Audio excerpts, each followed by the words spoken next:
आज हम लोग बात करने वाले हैं आरएसआई डाइवर्जेंस के बारे में, खास करके नेगेटिव डाइवर्जेंस के बारे में। बहुत लोगों को ऐसा लगता है कि नेगेटिव डाइवर्जेंस मोस्टली डेली और इंट्राडे, जिसके लिए हम 15 मिनट चार्ट यूज करते हैं, उसमें ज्यादा मैटर करता है। ये गलत है।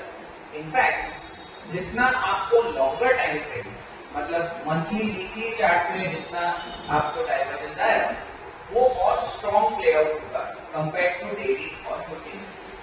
जैसे अब हम लोग निफ्टी फार्मा का चार्ट देख रहे हैं, वीकली चार्ट। देखिए, अब नेगेटिव डाइवर्जेंस या पॉजिटिव डाइवर्जेंस आइडेंटिफाई करने के लिए ट्रेडिंग व्यू में आप ये आरएसआई डाइवर्जेंस इंडिकेटर अगर डालेंगे, इंडिकेटर्स आइकन पे क्लिक करके, तो ये लोग आपको ऑटोमेटिकली बुलिश और बेरिश डाइवर्जेंस दिखाएंगे।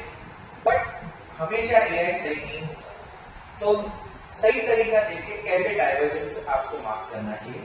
अब हम नेगेटिव डाइवर्जेंस देखें, तो देखिए मैं कनेक्ट कर रहा हूं जो हाई बनाया था सितंबर 2024 से अब निफ्टी फार्मा इंडेक्स का वीकली चार्ट। निफ्टी फार्मा ने नया हाई बनाया, तो एक्चुअली आरएसआई को भी नया हाई बनाना चाहिए, क्योंकि आरएसआई एक मोमेंटम इंडिकेटर है।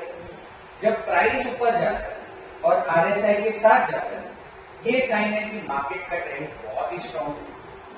आप देखिए ये क्या साइन दे रहा है, प्राइस भले ही नया हाई गया है पर बिना आरएसआई, आरएसआई ऊपर नहीं गया, आरएसआई ने नया हाई नहीं बनाया।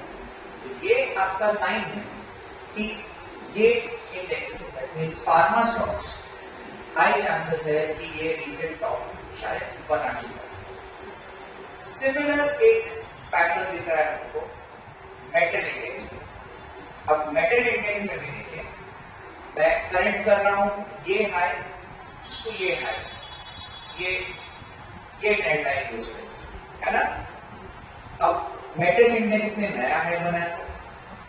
सेम अगर इस दौरान हम RSI high to high correct करेंगे, देखिए प्राइस ऊपर गया, आरएसआई भी ऊपर जाना चाहिए था, आरएसआई एकदम फ्लैट।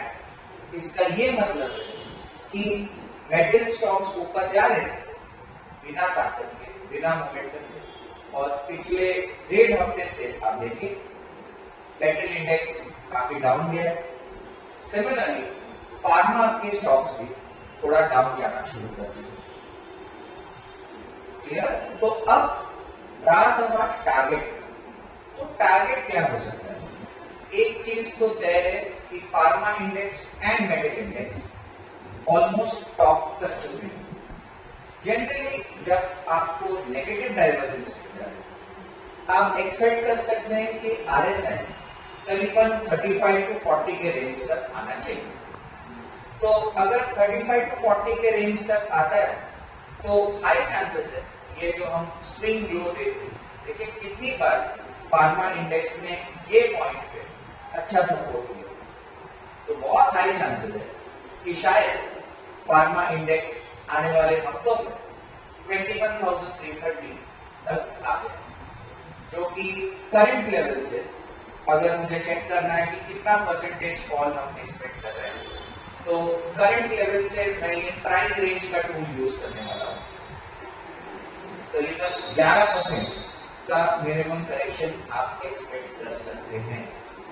सिमिलरली मेटल इंडेक्स का भी अगर आप देखेंगे, तो आपका most important point of support, जहां से मेटल इंडेक्स, जिसको हम स्विंग लो भी बोलेंगे, ये पॉइंट था जहां पे थोड़ा डाउन ट्रेंड आके रिवर्सल हुआ। तो 12,760 से 11,045 एंड पॉसिबली 10,142 का आपको लेवल 182 का लेवल मिल सकता है।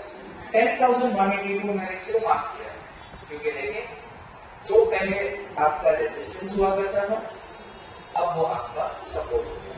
तो अगर हमको जानना है कि कितना परसेंटेज शायद करेक्शन या फॉल हो सकता है, तो एक काम करेंगे, प्राइस रेंज ये जो टूल है सिलेक्ट करेंगे और करंट लेवल से अगर मैं 11,070 तक ले लेता हूँ तो ये भी एक 13% का फॉल दिखा है, लेकिन अगर फॉल थोड़ा एक्सटेंड हुआ शायद 19-20% का फॉल दिख सकता है। ये इंडेक्स का फॉल। अगर इंडेक्स इतना टूटने वाला है तो उसके जो टॉप स्टॉक्स है वो भी इतना मिनिमम करेक्शन होना चाहिए। तो ये क्लियर साइन है to sum up. Weekly chart metal और फार्मा का काफी ऊपर है, तो जो दो सेक्टर्स जिन्होंने बहुत अच्छा परफॉर्म किया है पिछले 2-3 महीनों से, बहुत हाई चांसेस है कि इसमें अभी तो प्रॉफिट बुकिंग हो रहा है, इसमें शायद स्ट्रॉन्ग सेलिंग के देखने को मिल जाए। तो अगर आप बाय में थे, ये टेक्निकल चार्ट से आपको दिख रहा है कि थोड़ा प्रॉफिट बुकिंग करना बेहतर है।